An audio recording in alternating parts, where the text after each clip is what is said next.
It's interesting. The things that drain our mental health the most aren't usually the big, dramatic life events. More often than not, they're the quiet, little habits we repeat every single day without even thinking about them. So in this explainer, we're going to pull back the curtain on 6 of these silent habits.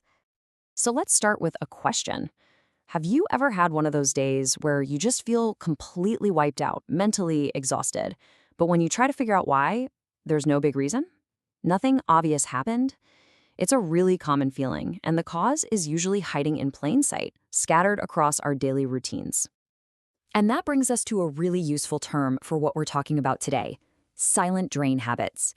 See, these aren't your major stressors. They're the small, almost invisible patterns that act like a slow leak in your mental energy. They don't cause a sudden breakdown, they just create this gradual, nagging deficit over time.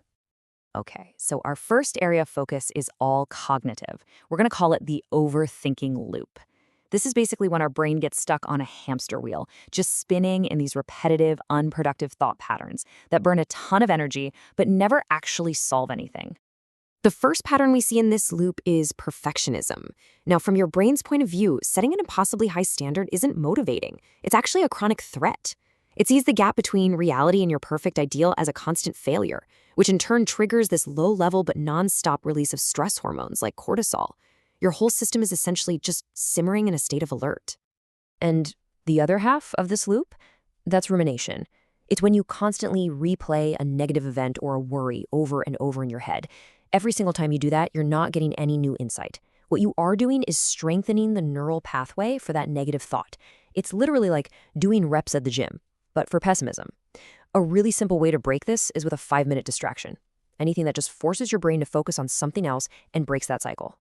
All right, let's move on to our next category. We'll call this one the emotional break. This is all about the ways we, usually without even realizing it, put a limit on our own access to positive emotions. And this brings us to a really common pattern, just taking everything way too seriously. When there's a constant lack of playfulness or just a bit of levity, you're basically starving your brain of those spontaneous releases of mood-lifting endorphins, the kind you get from a good, genuine laugh. It's almost like we've professionalized being an adult so much that joy now has to be scheduled in. And right alongside that is emotional suppression, bottling it up. When you push an emotion down, it doesn't just disappear. Your nervous system has to actually work and work hard to keep it contained. So the feeling is still there, it's just costing you a lot more energy to manage. A really simple counter to this is to just name the emotion to yourself. Literally just thinking, okay, I'm feeling frustrated right now, can often release a lot of that internal pressure. Okay, for our final section, we're going to connect these patterns to our actual physiology. We'll call it the physical connection. And it works on a really simple premise. The state of your body has a huge influence on the state of your mind. A really fundamental example of this is poor sleep. See, being sleep deprived is so much more than just feeling tired. On a chemical level, it messes with your brain's ability to produce and manage key neurotransmitters like serotonin, which are absolutely essential for a stable mood. So there's a direct physiological line between not getting enough sleep and being more vulnerable to feeling down. And the counterpart to poor sleep is a lack of movement. When we get stressed out, our bodies release hormones like cortisol, while physical activity is one of the main ways our body processes and gets rid of these hormones. If we don't move, they can just kind of stagnate in our system, which adds to that persistent feeling of tension and unease. A simple walk can be an incredibly effective way to clear them out. So just understanding these 6 drains is a huge first step.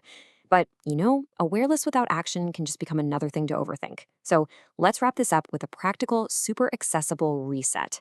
It's not a permanent fix, but it is a simple action you can take right in the moment to push back against these patterns. So here it is, the whole reset, boiled down into a 2-part instruction that ties everything we've talked about together. First, walk to move the stress. This directly counters that lack of movement and helps your body process those stagnant stress hormones. It also works perfectly as that 5-minute distraction to break you out of a rumination loop. Second, find something to laugh at to release the tension. This re-engages your emotional system, pushing back against taking life too seriously and giving you that endorphin release you might be missing out on. It's a simple behavioral prescription for both your body and your mind. So the question I'll leave you with is this: which of these silent drains might be quietly operating in your routine?